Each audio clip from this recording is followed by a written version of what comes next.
Hai teman-teman, karena hari ini aku ada kegiatan, aku siap-siap terlebih dahulu menggunakan alma mater.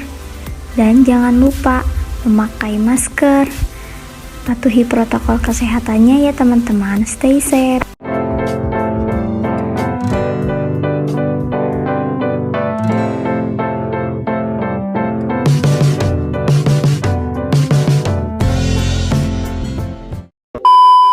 Welcome to KKN 2021 IKIP Siliwangi, Bandung. Di pagi hari yang cerah ini, saya akan mengunjungi beberapa keluarga di Kampung Giri Mekarjaya RT 3 RW 15. Mau tahu kegiatannya apa aja? Stay tune.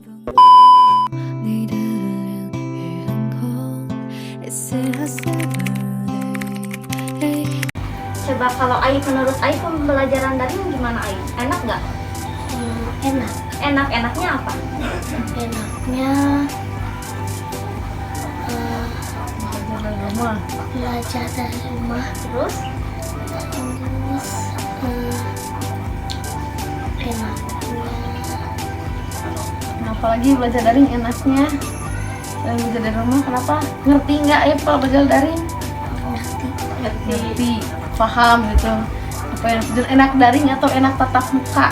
aku sih milih tatap muka Karena bisa ketemu teman-teman. bisa main sama teman-teman ya.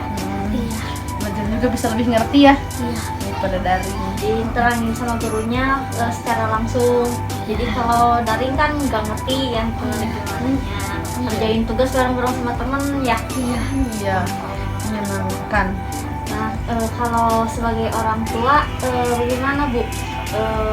Kelebihan sama kekurangannya sama pembelajaran daring. Kalau kelebihannya sih ya, kalau lagi pandemi kayak gini, kelebihannya rasa aman gitu ya. Jadi nggak terlalu was-was gitu kalau anak harus berada di lingkungan di luar selama berjam-jam. Cuman kalau misalnya kekurangannya, kalau menurut saya, jadi ke anak itu jadi kurang paham masalah tugasnya. Jadi kebanyakan yang berpikir orang tuanya bukan anaknya. Iya. Jadi malah bukan membuat anak kita pintar ya. Iya. Jadi kalau misalnya kitanya nggak ngerti, orang tua nggak ngerti, tinggal nge-Google ya, ya kan? Jadi yang berpikir bukan anak Google. Udah gitu kendalanya juga kan setiap orang tua tuh beda-beda ya. Dari SDM-nya juga kelihatan kan ada yang begitu pelajaran SD sekarang tuh ada yang ngerti, ada yang enggak gitu kan. Jadi kalau misalnya kita yang mending kalau orang tuanya yang ngerti menjelaskan. Kalau misalnya yang nggak ngerti kan kebingungan ya. Nah, terus kalau misalnya kita mau cari guru les atau gimana, kendalanya dengan biaya. Ada orang tua yang kurang, ada yang diberhentikan ya malah justru kerjanya karena seperti ini kondisinya ya. Tapi kalau misalnya menurut saya mending tatap muka langsung sih. Jadi ke anaknya langsung paham gitu. Beda mungkin penerangannya antara orang tua dan guru ya. Ya.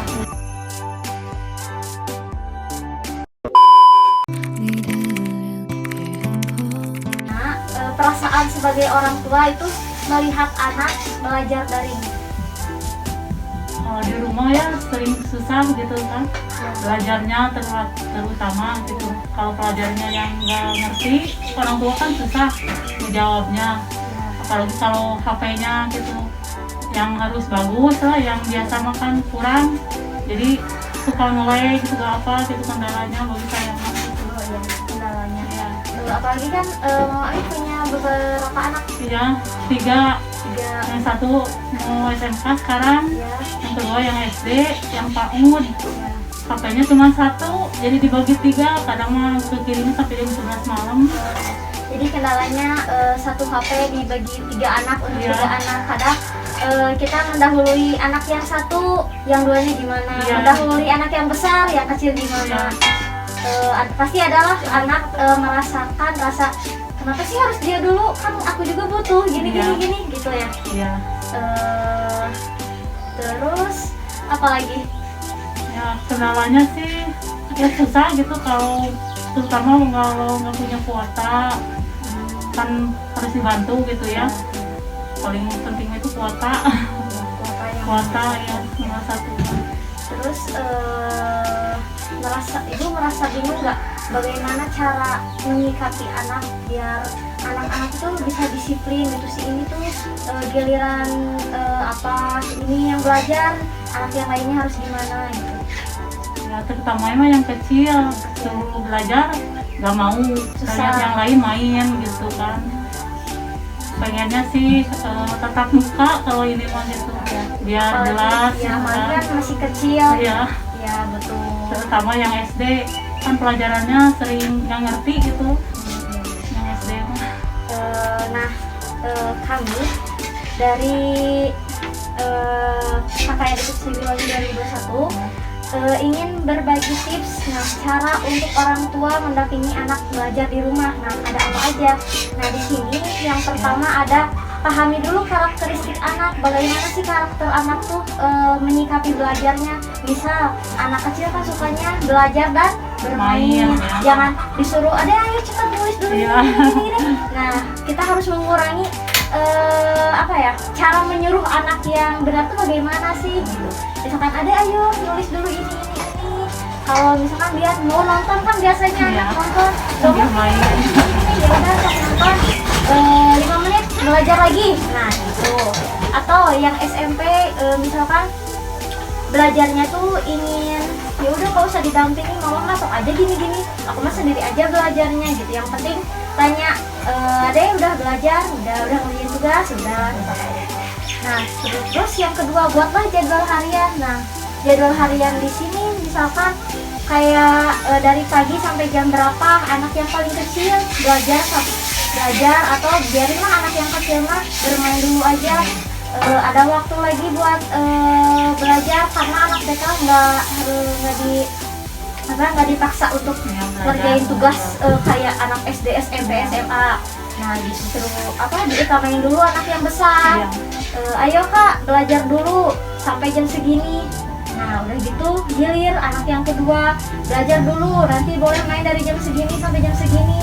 Terakhir aja boleh yang TK yang kecil, yang kalau kitanya udah santai gitu, udah beres semuanya kayak gitu.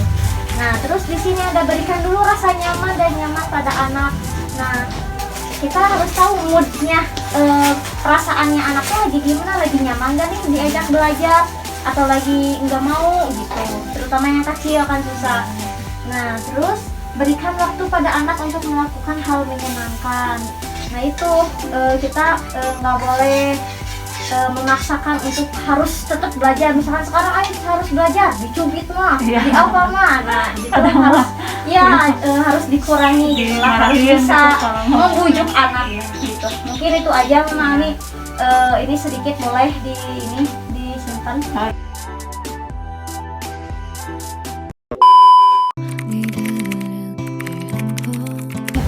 Objek itu describing itu menjelaskan, people itu orang dan objek itu suatu objek. Nah menjelaskan orang itu seperti misalkan contoh ada orang itu tinggi, terus badannya berisi. Misal kalau perempuan rambutnya panjang, kalau laki-laki misalkan rambutnya pendek, terus ganteng atau cantik. Nah itu kayak gitu mendeskripsikan orang. Nah kayak gitu. Nah di sini ada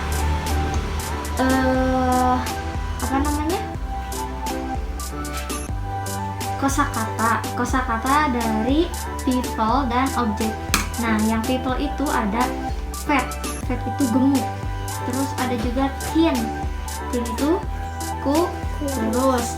Terus ada short, pendek, tall, tinggi, curly hair, keriting, long hair, rambut panjang, and short hair, rambut pendek, handsome, ganteng, pretty, cantik, ugly, jelek, sad, sedih, happy, bahagia, angry, marah, expensive, mahal, cheap, murah, rich, kaya, dan kebalikan dari kaya itu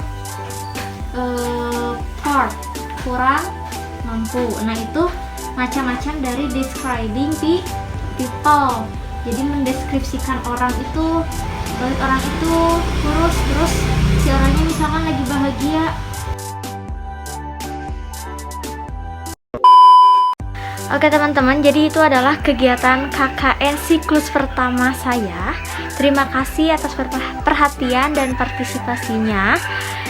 Jangan lupa like, comment, and subscribe. See you in the next video siklus 2.